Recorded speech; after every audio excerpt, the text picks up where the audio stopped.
కడాన తిరుమల లడ్డు కూడా నాసి రకం.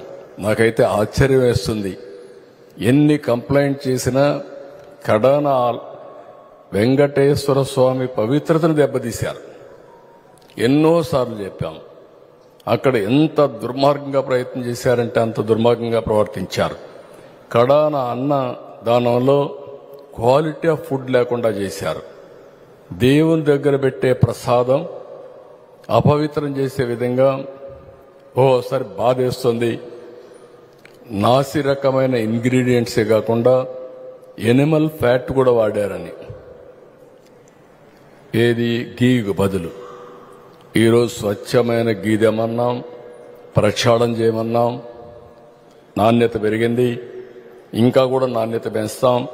అల్టిమేట్గా వెంకటేశ్వర స్వామి మన రాష్ట్రంలో ఉండడం మనందరి అదృష్టం.